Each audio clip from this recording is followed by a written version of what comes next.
Okay, now the Buddha, without being questioned further by Mahachunda, he enters upon a somewhat, it seems to be a different topic. It seems as though he's going beyond the original question by taking up the idea of what is called effacement. This is saleka, the word that gives the title to the sutta. So it's a little bit puzzling. What is the connection between the way the Buddha continues the sutta and the opening question?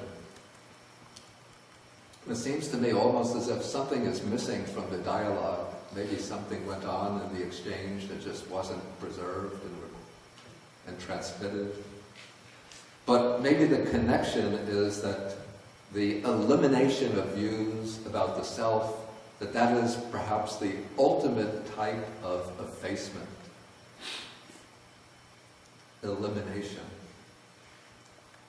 But what seems to have been the case, at least according to the commentary, is that some of Chunda's disciples, his pupils, were able to attain the higher meditative states of samadhi.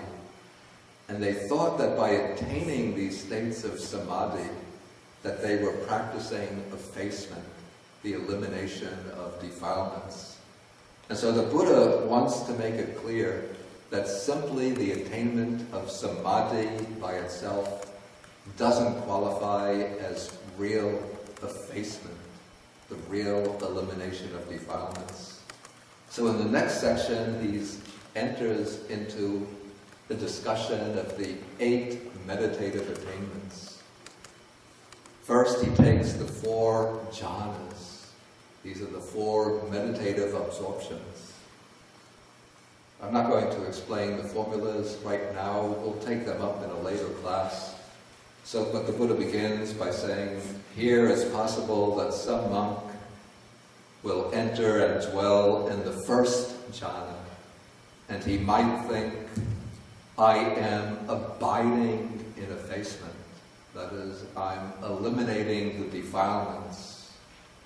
But then the Buddha says, in the Noble One's discipline, that is, in the training, the path of the Noble Ones, that attainment of the first jhana is not called effacement, but that is called simply a pleasant abiding here and now, in this very life, in this present life, in this present life.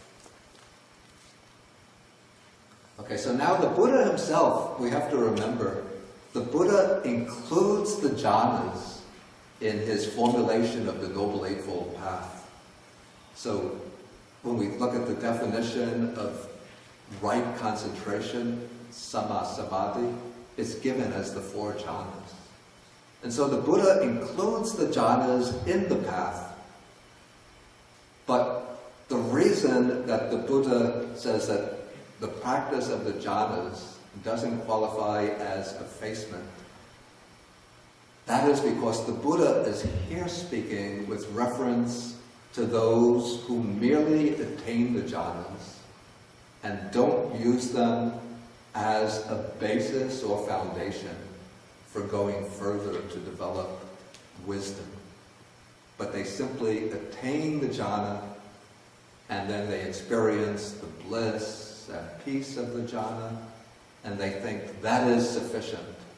Now I'm doing the work of eliminating defilements. But the Buddha says, the jhana in itself, it's not enough.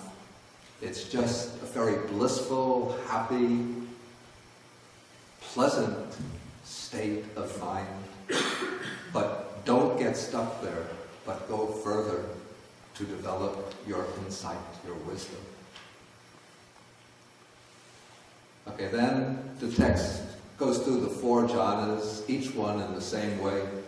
2nd jhana, 3rd jhana, 4th jhana. Each one, the Buddha says, is simply, in the Noble One's discipline, it's simply called a pleasant abiding here and now. Then, paragraph 8, he begins with the 4 stages of samadhi that lie beyond the 4 jhanas. These are the 4 formless meditations, or immaterial, non-material meditations. Okay, so the Buddha begins with the lowest, is called the sphere or base of infinite space. And so he speaks about a monk who enters the base of infinite space and thinks, I am dwelling in effacement. But the Buddha says that is, in the Noble One's discipline, that is not called effacement, but that is called a peaceful abiding. That is, the 4 jhanas are pleasant abidings, but the 4 formless meditations are even beyond the pleasure or bliss of the jhanas, and so they're called very peaceful or tranquil states of mind. And so the Buddha goes through the base of infinite space, base of infinite consciousness, base of nothingness, base of neither perception nor non-perception.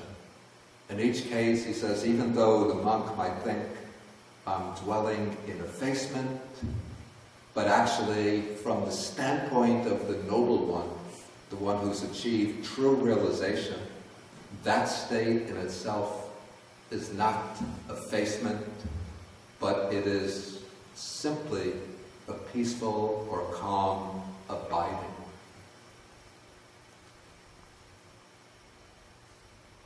Okay, so now this, what we've covered so far, is sort of building up to the main topic of the sutta, which is what starts in the next section, and that is how effacement should be practiced in the Noble One's discipline. And so that now the Buddha begins the instruction, and we now come to 44 different aspects or modes of effacement. And so the Buddha begins by saying, it's an interesting formulation, others will be cruel or harmful here, but we shall not be cruel. We shall not be harmful, violent, or aggressive here. Effacement should be practiced thus. And so there are 2 things interesting about this first passage. The first point is that the Buddha begins with what is called Avihimsa, which means harmlessness. Even the translation is non-cruelty. It's not exactly accurate. But Vihimsa means harming others, inflicting violence or destruction on others. And so the Buddha begins with harmlessness, not harming others, as the foundation for the whole practice of his teaching.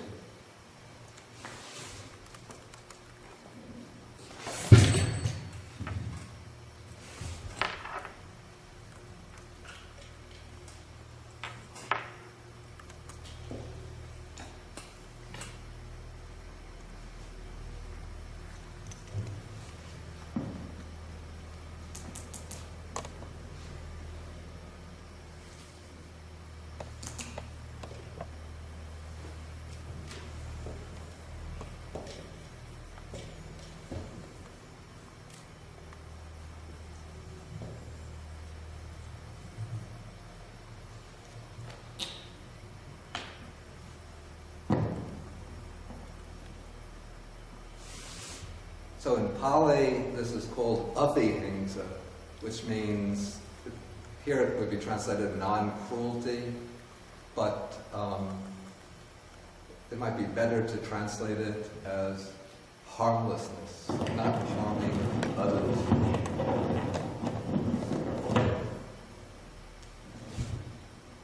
And you might know the Pali word, the variant on it has almost come into English, and that is the word ahimsa. I think it was through Gandhi that word entered into the English language. And it's basically the same word as Avihimsa. means it just has a prefix "bi." And so this word came through from, actually originally from Buddhism and Jainism. It came into the thought of Gandhi. Then I think from Gandhi it came into, I'm not sure whether Martin Luther King actually used the word ahimsa, but it also is the word that underlies the practice of non-violent resistance that Martin Luther King adopted.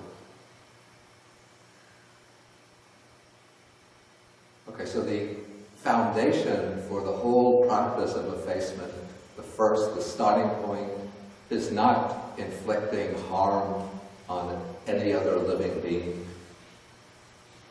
And the second way this statement is interesting is that the way this determination is formulated, others might be cruel or harmful, but we shall not be cruel or harmful here.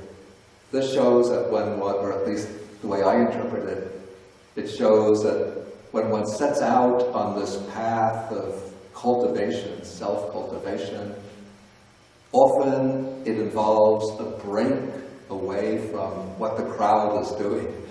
So our tendency, within the world is to look, what are others doing? And I should do the same thing. Like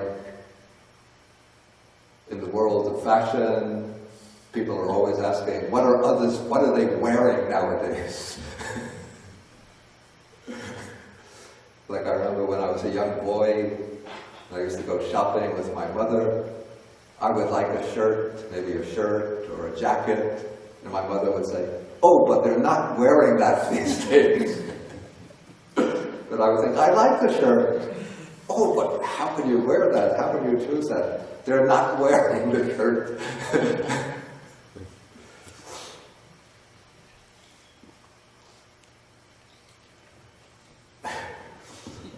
And so it eventually reached the point where in my 20s I said, "I want to wear a robe like this." And my mother said, "But they're not wearing robes like that these days.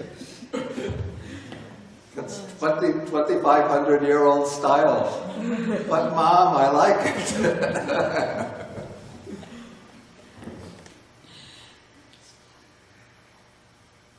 Okay, so now we might see other people acting violently, cruelly, harming others, but we have to make this determination, no matter how others behave, we won't follow in their footsteps.